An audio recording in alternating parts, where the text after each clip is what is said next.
You and your BMW, now you piss me off. What, because I drive a Chevy Cruze? Like, imagine you have people in your life being so critical all the time. The number one thing to do is remove those type of people. She didn't hit you. I'm like, were you here? And who are you? None of these big brands are making organic tampons. I'm learning how to live with my infradian rhythm. Women don't just live day by day. My thing is I feel bad. Always. That's why I say, I feel bad. Then your cup's empty and it's like, I have nothing more to give. Like, who feels bad for me? You can't break it up so much because you don't know what's gonna happen. I get it doesn't leave room for the universe to do its job.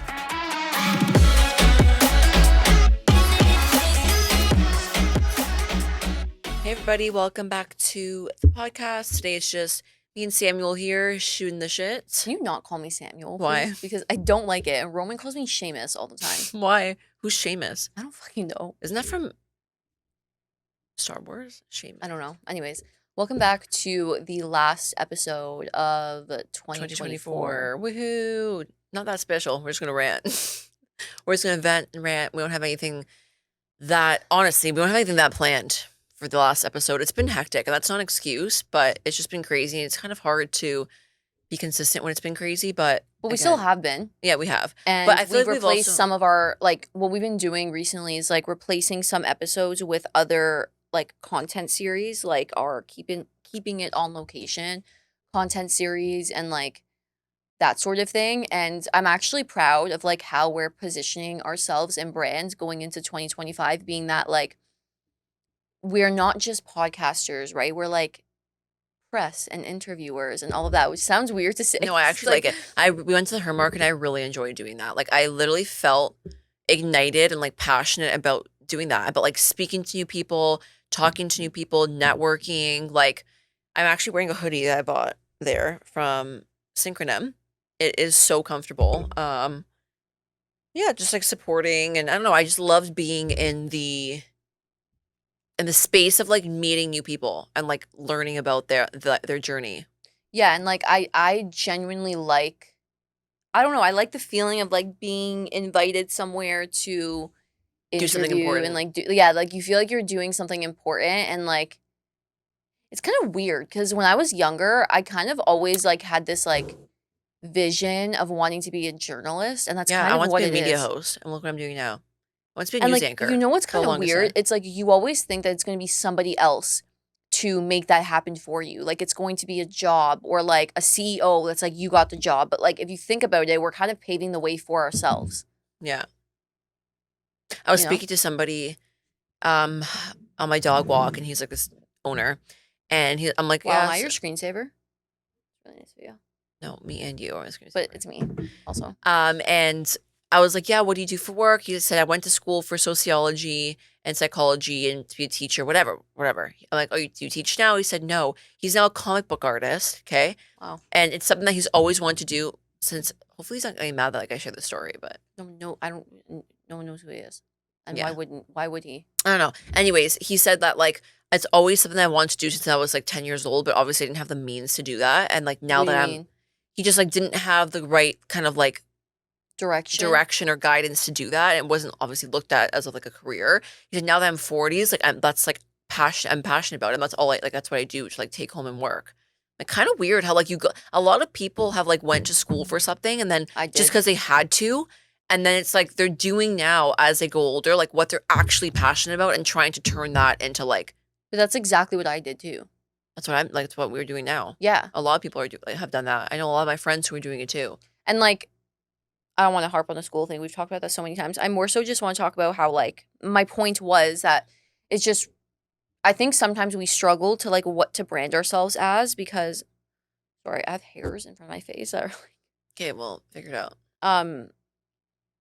I think sometimes we struggle to, like, label ourselves as a certain niche. Like, yeah, we're podcasters, but, like, what are we really doing here?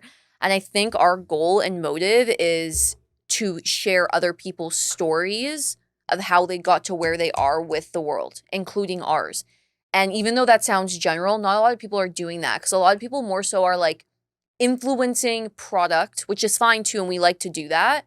But, like, we like to more so, like, dig deep on things. And, like, we're very inquisitive and, like, curious. And that's what I think are those, like, key brand words of our brand. We're very curious, inquisitive, like vulnerable. You know what I mean? Mm-hmm. Whereas like I know that there's a lot of other niches that kind of, I don't know, like they're more so highlighting products or like things that like work for them or like, you know what I mean? Whereas we kind of like dig deeper. And I think that that's what being press and interviewers and just like speakers is about. Mm-hmm. And like, yeah, it's been like 3 years to kind of taking us to get here, which is fine. I think like going into 2025, we'll probably grow and learn more. And like we have a lot of goals that have to do with the podcast, but like now it's not so much like get a brand deal sort of goal because like now like we kind of are naturally getting, not naturally, like we're definitely doing outreach and stuff, but like we're kind of like getting those things as they come. Mm-hmm. But the goals are more like bigger. Like what cool things do we want to do that make sense for what we're already doing? Like interviewing on the TIFF 2025 red carpet. That would be fucking sick. Mm-hmm.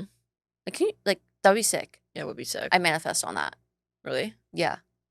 So well, I mean, her market was a start. So, anyways, that's a bigger festival. Weekly updates, because what rant about?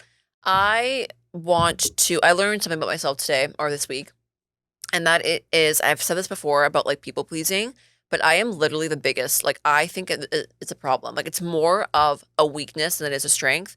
I'll tell you why. Before you continue, I actually saw a post today. I saw this post about types of self-pressure that contribute to chronic pain. Perfectionism, overcommitment, you. Urgency, you. Okay, you I'm not too. begging on you. I'm just, these aren't bad qualities. They're just qualities that like of self-pressure that lead to chronic pain. Perfectionism. Chronic pain, like physically? Yeah, like stress and chronic health issues. Perfectionism, that's definitely me. Okay. Overcommitment, I used to do that, but now I try to set boundaries. I do think that's me. Urgency, yes. You do that. High expectations, I definitely have that. Like I expect a lot from people and just like life in general sometimes. People pleasing. That's me. And self-criticism. That's probably me too. Self-pressure is like having a relentless drill sergeant in your head, always pushing you to do more, be more, and never quite letting you catch a break. A master at keeping your nervous system buzzing like a squirrel on speed. This alone can keep chronic symptoms firing as a result. Number 1, perfectionism. Think of it as trying to paint the Mona Lisa with a toothbrush. Perfection doesn't exist. You're striving for flawlessness, and meanwhile, stress is painting its own masterpiece on your nerves. Number 2, overcommitment. Imagine you're a plate spinner at a carnival saying yes to every new plate. Eventually, something's got to give, and it's usually your piece. It's true. So true. That's so true. Trying to juggle like 1,000 things at once, and you're just left there like, okay, I have literally no time for myself. You're not even living at that point. Number 3, self-criticism. It's like having an internal judge who only ever gives you a 6 out of 10 no matter what you do. It's never quite enough keeping your stress levels in the red zone. And if you have people in your life that are also very critical of you, you have to evaluate that because it's just going to bag more on your own self-criticism. Like imagine you have people in your life being so critical all the time. That bad vibe is not something that you want because especially if you're someone who's self-critical, the number one thing to do is remove those type of people. Number 4, people pleasing. You're like a human vending machine, always dispensing help to others. But when do you get a refill? Burnout is just around the corner. That's such a good visual. Like they're just pressing J4, GF, whatever it is. And there's nothing else coming into your vending machine until someone else fills it up. And then you're relying on other people to make you happy. Yeah. Number 5, unrealistically high expectations. Setting goals that are sky high and then wondering why you're feeling stressed is like trying to fit a giraffe into a Mini Cooper. It's just not going to work. That is me. And I'll talk more about that later on the episode about 2025 goals. And then last one, urgency. Life feels like a never-ending race, but there's no trophy for speeding through it. It's okay to slow down, especially as you're healing. Maybe it's time to give that inner dictator a day off, embrace the messiness of a human experience, take a breath, and remember that just being you is perfectly okay and more than enough. That's helpful. That's very true. And back to your people now pleasing. I will link that back to my people-pleasing story that literally caused me turmoil for like no reason, didn't have to. I got rear-ended this week, okay? So I'm not going to go too much into it because I don't know like if am I allowed to speak about like a car accident? Yeah, friend, it wasn't yeah, anyway, it wasn't like huge. Someone rear-ended me, okay? I was at Yonge and 19th and I fully felt my car like she hit me. Like I was on the phone with my friend on Bluetooth and Izzy was like, yo, what was that? I'm like, I just got rear-ended. As I look in the back mirror, the lady's trying to turn into the left lane to like leave the scene. I'm like, pretty fucked up. No. I'm like, no. So I said, no. I'm like, pull over. She's like, no. I'm like, pull your car over. Like, I don't care. Like, pull your car over. So she pulls in front of me, which is like, first of all, you should be, when you hit someone, you're right away like pulling over behind them. Like, she tried to get away. She pulled in front of me. Okay. I got out of the car. The first thing she goes, I didn't hit you. I go, man, you hit my car. Like, why would I pull you over for no reason? My car's a little bit dinged up, okay? Not gonna lie. My front hood, I rear-ended somebody like 2 years ago. I just never got it fixed, which is like my issue, but whatever. Doesn't really have anything to do with it. Oh, well, she goes, really? Look at your car. Did I do that too? Points to the hood. I was like, oh, now you pissed me off. I said, you and your BMW, now you pissed me off. What, because I drive a Chevy Cruze and you drive a BMW? So there's nothing wrong with a Chevy Cruze. No, my Chevy Cruze, I love my Chevy Cruze. You own your Chevy Cruze. I guarantee. She's like, whatever. I love my Chevy. That's fine. Anyways, whatever. And that part pisses me off. Then she starts looking at every other scratch. Did I do this? I'm like, ma'am, you did this scratch. You banged my car. She goes, I didn't bang you. I came this close. I'm like, so why did I look up and your face dropped? I'm sorry. Were you in shock? I'm like, you banged my car. Anyways. You said this to her? Yeah, Sam, yes. And then I'm like, give me your papers. I'm like, I need your driver's license. I need your insurance just in case there's anything. I'm not going to go to the police, but just like, I need your papers. No. I'm like, give me your papers. I need your papers. No, I don't have. I'm like, okay. So whatever. I end up calling Francie. Francie's like, we need to go to the collision center. Like, she's not giving you your papers. She like, and she knocked you. We go to the collision center. She followed you there? Yeah, we both go. First of all, I wouldn't have trusted it. First of all, you only have 1 year ago. Really? Where did the other one go? Anyways, before we went to the collision center, a tow truck comes in, and this little baby tow truck, it doesn't even look like a tow truck person, comes in, starts speaking her language. I was like, okay. Oh, God. Comes back out and goes, she didn't hit you. I'm like, were you here? And who are you? Like, who even are you? He goes, I've been in the industry for 18 years. I'm like, you look about 20. So 2 years old, you've been starting this business? Like, who are you to tell me she didn't hit my car? Like, who actually are you just pulling up telling me that? Go to the collision center. Long story short, she ends up telling the police officer she did hit my car, that she took her foot off the brake for a second and she banged into me. And so she lied to me. And then the police officer goes, I suggest you go through insurance. Like, you can't trust this lady. Like, I really suggest you do that. And then to the police officer, I go, I feel bad. And the police officer looks at me, she goes, feel bad for who? You got hit. Whatever. I come out. The daughter comes up to me. She goes, so let me know if you want to go through, like, privately. Like, was the daughter young? Yeah. Like my age. Let me know if you want to go privately. You know, like, times are tough in Canada, and they are tough, which is why I haven't got my hood fixed. Times are tough in Canada, and like, there's a lot going on. Like, we don't have to make this more difficult. I'm like, I'm not trying to make anything difficult. Like, your mother lied to me, like, straight up to my face, tried to gaslight me into thinking she didn't bang my car. Whatever. Long story short, I went home for 2 hours contemplating if I should go through insurance or not, because I felt bad for this lady because times are tough, and I was like, it's Christmas and holidays. But I literally in the moment was thinking, did she feel bad for you? That's what I'm thinking. In the moment, that's why I realized, I'm like, I love my compassionate heart. It's something that I really love about myself. I'm very sympathetic and I care for people, but it's like, this is the epitome of what people pleasing looks like. Like, I feel bad for this lady because times are tough in Canada and her insurance is going to go high. But she drives a BMW. But she dinged my car. And she also drives. And she lied to me. I don't know. And I was just saying, like, this is like a small, like, scenario, but I do this in every aspect of my life when it comes to people, where it's like, I am so focused on, like, my thing is I feel bad. Always. That's why I say, I feel bad. I feel like, for who? Who feels bad for me at the end of the day? Like, you can't just, like, give a half empty cup to somebody and then exactly the vending machine scenario. Then your cup's empty and it's like, I have nothing more to give. Like, who feels bad for me? Or who's fixing that ding on your car that she made? So it just, like, it really did you go through insurance? Yeah.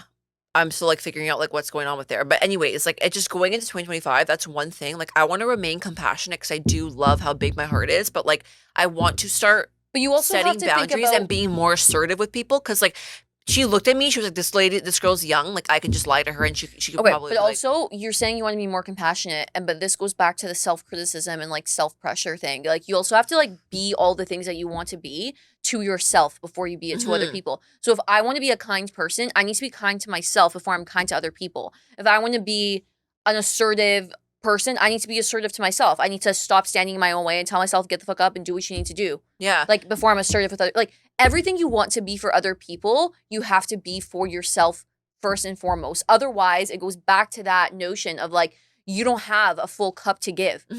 Fill yours up, then give some to other people. Well, that's what I mean. Like, I wasn't compassionate to myself when I got hit. My first thought was like, I feel bad for her. And people will take advantage, like, when they look at you and you're, like, a younger person driving. Like, when I got into an accident, I was the one who rear-ended. I slipped on black ice and I rear-ended. And it was my fault. I got out of my car and I went up to the lady and her daughter in front of me and I was like, oh my God, I'm so sorry. And they literally told me to F off and stop smoking marijuana. They looked at me, they're like, go screw yourself. It was Valentine's Day. Like, it's Valentine's Day. I'm going home to my husband and you're smoking marijuana and driving. What? And I'm like, literally what? I literally would have been like, I would have laughed in their face. I'm sorry. I was shaking. I was so scared because I was at fault. Although it was an accident. But you can, like, obviously you weren't smoking weed. So, and it wasn't like bad. My car was bad. My car was really bad for some reason. I don't know why, but my car was really just dinged up. And her car was totally fine. Like, I didn't hit her that hard. I slipped on black ice, kind of like hit her, and then like my car swerved. You know what I mean? Mm-hmm. So then we also went to the collision center. I remember this. I was fucking so scared. And the cop, and I was like, yeah, I hit her. I was like, I was probably going like 20. Wait, with like, dad? No, it was by myself. Like, dad eventually came, but I was like, yeah, I wasn't going very fast. Like, I slipped on black ice going like 20. Like, I was coming to a stop, but it kind of, whatever. She told the cop I was going 50 kilometers an hour and hit her. Bang on. Were you in my car? Like, how do you know how and then I asked them, like, you know, what I was like, are you guys hurt? They're like, no. Like, they said no. Like, I was like, okay, good. Like, I'm so sorry, whatever. When we go to the collision center, the cop tells me, like, go to the counter. So I go to the counter. And he's like, yeah, she's claiming that she has whiplash, so we're going to have to charge you with reckless driving. Kidding me? So they said that they got whiplash and that she had neck pain and that she could report neck pain, like, later down the line if she wanted to, like, kind of like sue me sort of thing. So she reported whiplash and said she wanted to charge me for reckless driving because apparently I was going over a certain limit when I hit her. But I was like, no offense, like, how do you know that? Yeah. No, there wasn't. I was like, how do you fucking know that? The cop's like, there's nothing I can really do. So I got charged with reckless or careless driving. I don't know if it was I think it was careless. And I got demerit points and everything. My insurance went up for a while. And it was annoying because it was like anybody can get into that type of accident. It's really the people that you're dealing with at the end of the day. Yeah. Like, I slipped on black ice. Like, it was the dead of winter. It was February 14th. I slipped. I hit her. I obviously wasn't smoking weed. I wasn't. Like, they could have tested me if they wanted to, but like, she told the cop that as well. And the cop was kind of like, like, you know, you're already pressing charges on her. Like, you want me to, like, really embarrass her and, like, do a weed test or whatever it's that's embarrassing for her then after if it came back negative. Like, and then, yeah, anyways, my point is, like, it's really, like, so you really have to advocate for yourself and not feel bad for other people because other people will do what they want to do that's best for them. And then months later, I had, like, the insurance lady knocking at my door for me to verbally tell her the story because they were trying to sue for neck pain. Oh my God. I remember they came to mom's house because I was living at home at the time. And, like, this lady came over and she basically told me that I had to, like, recall the whole thing. And she was writing down everything I was saying. I'm like, bro, I don't know what else. I don't know what you want me to tell a story about. I was driving. That shouldn't be allowed. I slipped on black ice and I went, and I don't remember. It's almost a blur. I don't know what happened after that. I don't think they ever pursued it. They probably didn't have enough evidence to do that. Yeah, I don't think they ever pursued it. But anyways. Yeah, long story short, that's something that I'm leaving out in 2025 is just, like, filling my own cup before other people and stop saying I feel bad. Like, I kind of want to talk about, actually, you go ahead. My spiritual lady, Kathy Bell, who we've had on the podcast before, recommended me to listen to a good morning mantra every morning from Abraham Hicks. And guys, this mantra has literally changed my life. I'm not even kidding. Now, when I don't listen to it every morning, I, like, repeat some words from the mantra, like when I wake up, when I'm making my bed, when I'm walking the dogs. And it is actually amazing. You should listen to it. It's called Good Morning Mantra by Abraham Hicks. I want to talk about something that's quite important, actually. At the ripe age of 28 years old, I'm finally, which is kind of embarrassing to say, but at the same time, we all learn things at different points in our life. The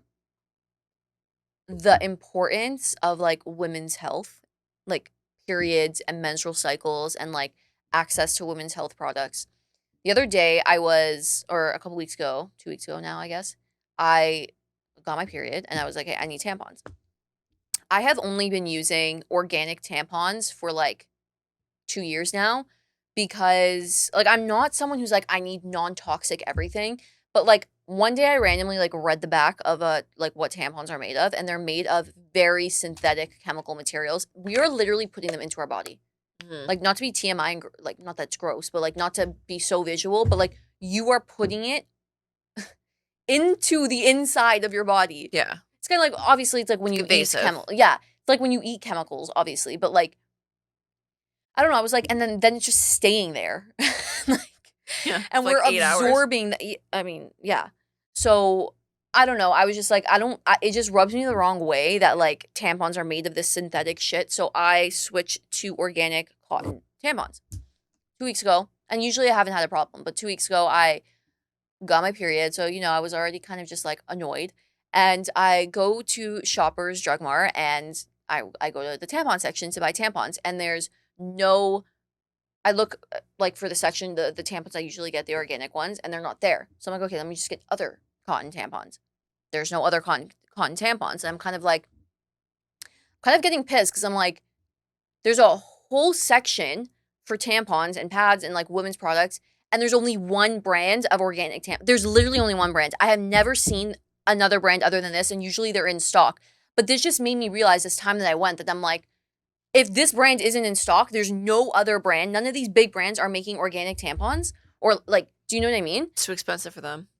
And so I was just shook. And I was like, okay, let me just buy regular tampons for now. Anyways, I pick it up. I look at the back and I'm like, no, I can't do it. Like, I literally can't do it. So I go to the front and I'm like, hey, can I get some help? Which there's no one working at Shoppers at the front ever for some reason. And so she calls someone. Of course, it's a man that comes and tries to help me find these organic tampons. I'm like, can I get these? He's like, oh, there's no more. And the ones I was pointing at, there was one box left and it was already open. People were obviously taking them out because they're so expensive. And he was like, oh, yeah, there's no left. These are like the only ones we have. And I was just like, I can't believe that. First of all, they're like $15 plus tax. That's actually insane. This whole deduction of tax that Trudeau is doing. On women's health product? The deduction of tax that Trudeau has given, to my knowledge, so far is not on women's health products. Not. Wild. Anyways, they're literally $15 plus tax to get organic tampons. And then when you go and get them, sometimes they're not even available because there's only one brand that makes them, and it just grinds my fucking gears. It's like, really? People already can't afford tampons. God forbid they don't want to put synthetic material in their insides. They have to settle for, God forbid they don't want to do that. They have to go to the store and there's only one brand that might not even be available. Yeah. It is kind of fucked when you think about it. Like, they're so expensive. And you would think that like Tampax or something would actually come out with like an organic line. They do not care. Okay. They don't care. It's actually scary. And I've been reading a book called In the Flow, which basically talks a lot about like the biology behind like women's health, and not just like the actual period part. Like, people think it's just that 7 days or whatever that you like have a period and that's it. There's so many other aspects of like a woman's cycle. And there's actually something called an infradian rhythm. So you know how there's circadian rhythm? Okay. Circadian rhythm is like a 24-hour cycle, and like you living your life based on this 24-hour cycle. Like, you wake up and like you do your stress hormones are higher in the morning. Like cortisol is higher in the morning as you wake up to help wake you up, and like you're living by the circadian rhythm to like optimize your hormones and like your life. Mm-hmm. There's something also called an infradian rhythm, which is a bodily cycle that lasts longer than a day. So I've been learning how to live with my infradian rhythm and where my hormones are at each point of the month. So women don't just live day by day. You know what I mean? Mm-hmm. So it's like, if you were to, and that's why time management for women is so key, because if you do the same thing every single day, the same way every single day, it's not going to have the same outcome. If you're a woman, sorry, it's not. If you wake up at 5:30 a.m. every single day, go for a run, go to work, go to whatever you do during your luteal phase, which is usually when you have, I think the least amount of energy. I'm still learning the phases. The phase right before your period. Okay. Is when you have like the least amount of energy, your hormones are kind of coming down. Okay. Versus the week right after your period. I'm going to put the words here. If this is a clip, I'll put the words here. I'm still learning, okay? If you're doing ovulation the week before your period? No, that's okay, hold on. Let me just... Wait, sorry. There's ovulation, luteal, menstrual. Hold on. Pronounce it. Ovulation. Okay, here it is. Okay. So, if you are doing the same thing. You're waking up at 5:30 a.m. every single morning and you're doing XYZ during your luteal phase, which produces a lot of progesterone. You're more like low. Like, you know, the week before your period, you're more low. You're more like you're more in yourself. You're more like, I don't know, you're introverted, you're not as energized versus the week right after you get your period. It's called the follicular phase. yes. Progesterone is low and a follicle stimulating hormone increases. So like your energy also increases. Again, I'm not like an expert on this. I'm still learning. This is just very like the very high level. But what I learned, like first and foremost, just by like living by this for like the last month so far, is that not every day is going to be able to be the same, especially if you're a woman. Like you have to manage your time based on how you also feel and like what you know is coming up. Like a perfect example is every morning I try to manifest or like do some sort of like creative like ritual. I don't want to be too strict with it. But during my luteal phase, which could last 2 weeks too, depends on how long your cycle is. Sometimes I wake up and I'm just like, I don't want to do anything. Like I just want to sit here, do my skincare in quiet. And the other day I was like about to do like my whole manifesting. I was like, I don't feel like it. And in my head, I was like, but this is my daily routine. This is my circadian like daily, you know, like thing that I'm supposed to do. But then on the flip side, I'm like about to get my period. I don't feel creative right now. And that's what it is. Like I don't have that like zest, you know what I mean? So like I'm not going to do it. I'm just going to have a tea, do my skincare and just like be in myself. And like after I did that and I started kind of like switching my time management and like the way I feel about certain things to also match how my body and hormones feel, you actually optimize your life. Like why would you go for— Because you're working with your cycle, you're not working like against it. Exactly. So I think it's very important. I think it's super important. And like, again, and it is something that we haven't learned. And so like, I didn't learn that in school. It's something that like you don't learn. I didn't learn growing up. Again, we don't even know really like the extent and depth of it. Like it's kind of complicated. It kind of is very complicated. Like the woman's body is complicated and the cycle is complicated and learning the emotions that come with it. And like, sometimes like I'll be lashing out. I'm like, yo, why am I like so irritated? Or why am I so like, just like, I don't know how to explain it. Like so like, snappy. And it's because that's the part of your cycle that you're in, but you got to like work with it. Like you can't be too hard on yourself. Yeah, and I'm really, again, like I definitely want to have a whole episode more in depth about this, but I think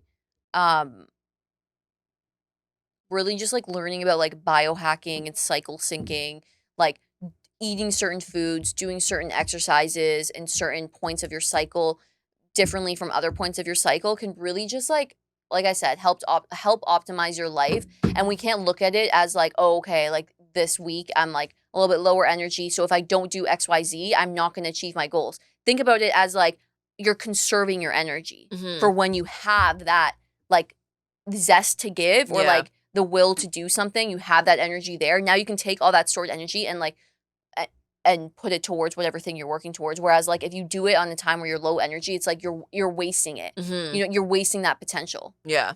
So, well, we're hoping to have an industry professional on in the new year to talk more about cycles and period tracking and just like working with your cycle and not against it.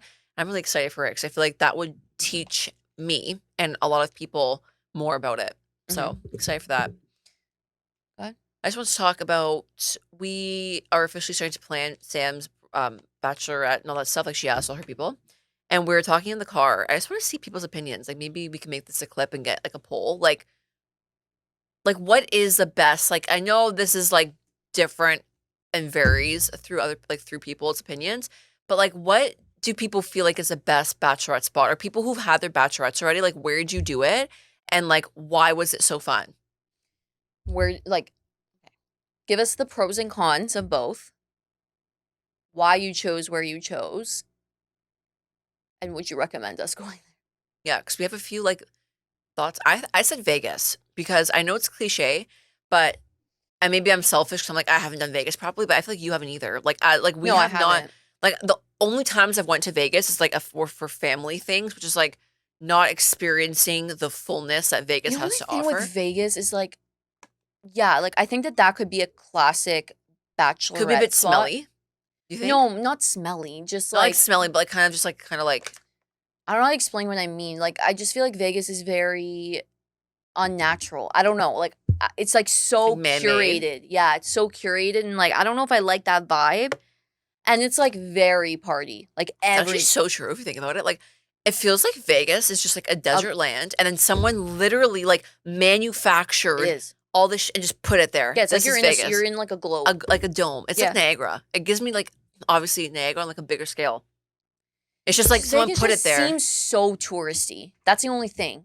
Like Mm. doesn't it? Doesn't it seem like kind of too touristy?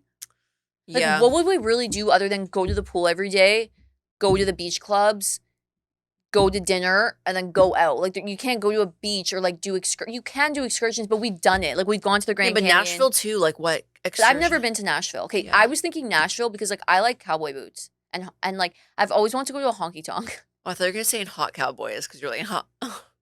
Okay, no. I do like cowboys, cowgirls vibes, but it's like, do I What's a even like honky tonk? it's like a bar in Nashville, but like where you do like line dancing. Okay, Okay, but I'm like, actually thinking about it. Like, does anybody like that? Do you like not anybody? Do you even like country music? I'm kind of liking country music now, but like, do I really? What I want to know is like, do they only like country music in I'm Nashville? pretty sure like the Like, I know that sounds like a stupid ass question, but like, they probably how here in like Toronto you have like a few country bars. They probably there have a few like R&B, pop, hip hop, EDM bars. I just like the vibe in Nashville. I think I would like the vibe, but again, Nashville. The only con there is like, it's still just a city, no beach. No, like There's no what's beach in there to really do Nashville. there? I know they have cool like buses where you like ride the bike and drink at the same time. Yeah. That could be cool. I was also thinking like renting a villa somewhere in like Barbados or like um the Caribbean. That's just But tough because like you need to like know where to go there. exactly. You need to know where to go and it's like in your villa it's only gonna be you and your girls. Yeah, like and you it's gotta like like if you want to really party and like go out, it's like, okay, now we have to really plan it. And it's like if you're gonna do that, you might as well be in a city. yeah. I need to like I feel like you need to know the nose with like the locals. They have to tell you like what's good there. Otherwise, I actually know a few people in Barbados. okay. But then on the flip side, this might be extensive and a little bit controversial. And just so everyone knows, like, I of course I would love all of the bridesmaids who I've asked to be my party to come on the trip. Mhm. But, things happen. Some people might not be able to make it, whatever. I understand that. I would love to go to Europe. Like, that's also a thing, but that's a little bit, I don't know. Yeah. But it's just like if I went for a week, like it would have to be somewhere like, a little bit more affordable. You don't want to like ask everyone Like to go to. Portugal. You should I get into think Portugal could be cool. That'd be fun. I think you can go for a week to Portugal. It's not that far. It's very cheap. Mhm. Portugal's very cheap. There's like partying in Portugal. We can party. It's good food. Good beaches. Beach. Sure, there's yacht week somewhere there. I would love to do yacht week. It's another thing. Anyways, these are like the brainstorms that are going on. I also saw some people are going to like Nantucket. I don't even know what that What is. the hell is Nantucket? Can you look it up? Nantucket, New England. Or no, not New England. Nantucket. Is that in London? No, I think it's in the US. New England? Nantucket, New England. What is it? Nantucket. Why is it yeah. giving me Hamptons vibes? It is? It's in the Hamptons? It's in Massachusetts. But that's New England area, no? You're asking me, like I don't. Yeah, Massachusetts. Massachusetts. Yeah. Yeah. Okay, I don't know. I'm little not. posh, I'm not posh. like that. I'm not like posh. Like Push, like just I feel like that's like navy and white stripes vibes. it's like coastal grandmother. That is literally coastal grandmother vibe. Which is like if you want to do that, fine, but I don't think that's your vibe. How about no? What? Maine? I don't. Maine? You're gonna say Maine? No, I was gonna say Mexico, but like where? I went to Tulum for like one of my friends' bachelorette parties. It was very fun. I think Portugal actually might be like Lisbon. Our Zio's from Portugal too. He can like tell us what's good. It's actually true. I think honestly, if you think about it, I think going to Portugal versus going to Vegas would probably Oh be yeah, that's like an cheaper. experience that people like. A lot of people have never been to Portugal. That there's probably activities there that you can do excursions that we can book. The only thing with Portugal is like if you were going to Vegas, you could go for like 4 days. Portugal for like 5, You would go for a week. So like it's a like week. some people might not be able to Okay, take they a leave week. earlier. Yeah, true. They could leave earlier. But I genuinely think Portugal for a week compared to Vegas for 4 days would equal out to like the same. Yeah. I feel like Vegas can be even more expensive. Think about like when you're drunk. I gamble when I'm drunk. That's why So I don't want to do I Vegas get like because the gamble. I'm not a gambler, but when I'm drunk, I don't know. I turn into a different person. Like, You are I a literally gambler. get like a gamble itch. I don't know why I'm actually itching, but like I've when never. I went to Vegas in last April, um, like everyone was at the casino, and I was like, yeah, I don't know, I'll spend $100. Literally $400 later, I'm on roulette. Everyone's like watching me. I'm on roulette. I'm like, I'm getting the itch. I'm winning money. Did you I'm like, win? I won. Yeah, I did. A profit. I've never felt the need to give my money There's away. some sort of like rush of like getting it back and like double that just makes me like. I've never won. I remember one time we went to, I don't know if it was Niagara, but me and Fran were with my mom and we were both like playing and I just kept losing and Fran kept winning. On Cleopatra, I won like $200. It was my first time too. No, you won like $400. My mom made her give me some. Yeah, I gave her like $100. Oh my god! But Cleopatra's like a penny slot too. Like you gotta be lucky to win on Cleopatra. I just don't love gambling. But that's the reason I also don't want to go to Vegas because like it's gonna annoy me if everyone wants to gamble. And I'm just like no. And you're kind of like, okay guys, let's go. But someone's on like a winning streak. Like, yeah, no, I want to stay longer. Yeah, and I'm just gonna be like, okay, like I'll just go fuck myself. You know what I mean? Like that's another reason why. If you guys have any recommendations, shoot them over and tell us about your Bachelorette experiences and where you've been because I think I love hearing that stuff. Last thing before we head out for the year is I want to go over some of our goals for 2025. And personal or like personal. I said this last year and I'll say it again. I do not like New Year's resolutions because like circling back to the front of this episode where we were talking about unrealistic expectations. New Year's resolutions set unrealistic expectations because when you're sitting down in the last week of December and you're like, what are my resolutions? What are my goals for the new year? And you're like, I want a house in Malibu. I want I want to earn $500,000 by mid-year. Like, do you know what I mean? Like you set these goals that are just like really.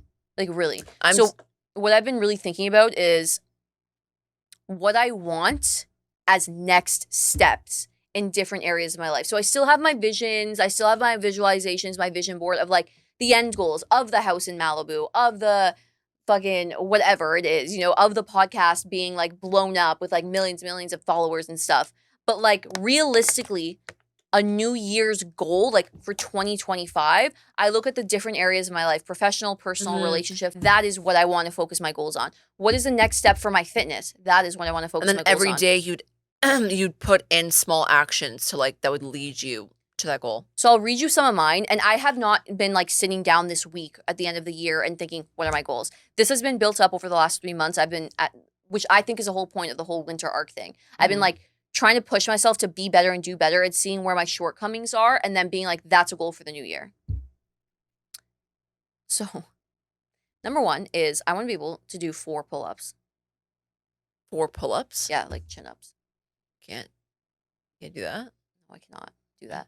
And I was surprised that I couldn't do that too because I've been working out for a while and I feel like I'm strong. And then when I went maybe I can't either. I just feel like it's like easy, but that's what I thought, especially as like, you know, people who are kind of athletic.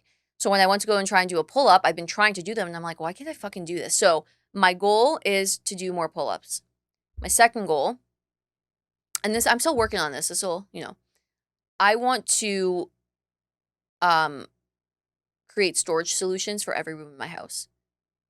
Because I realize that like I get very stressed when things don't have a place. And like we've been in this house now for like almost 2 years. And I'm starting to realize like we're starting to get a lot of stuff and like the existing closets are just not enough.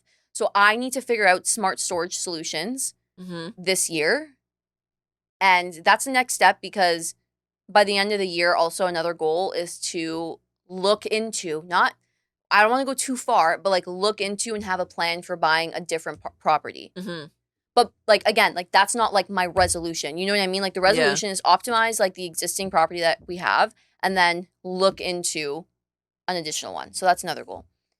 My third goal is I want to get my credit score very high. I have a certain number in mind. Okay. It's not low right now. But I don't know how to check my credit score, honestly. There's so many apps. I feel like I've done it. It was like wrong. Like it was like use credit I think I use credit I score.com. use a clear score or something, but like I only understand it. Like I was like, I'll show you the one I use. It breaks down everything. It shows you if you've ever had a missed payment that affected your credit score or like whatever. okay. So I want to get mine to a certain number because again, I'm just thinking about like additional investments that I want to make. I want my credit score to be at the best possible position. What does this fucking mean? Find my while. You're wild? Find my while? You're wild, maybe? No. I don't know what that one means, but anyways, those are a couple. I don't know if I have any. I haven't really sat down and like really thought about it, to be honest with you. Another one for the podcast have is some here. to go to TIFF 2025. Red carpet. There's one big one that we're itching There's a for. big one. There's a big one that we're Me, itching man. for. And it better fucking happen. Kidding. No, I'm not kidding, actually. Okay, wait. And then one more is Wait, where are my goals? run a marathon. Yeah. Okay. Mine are just so general. Like, What? no, I haven't done mine yet. Like right now, like I've like wrote down spat notes of like who do I want to be in 2025? What are my goals?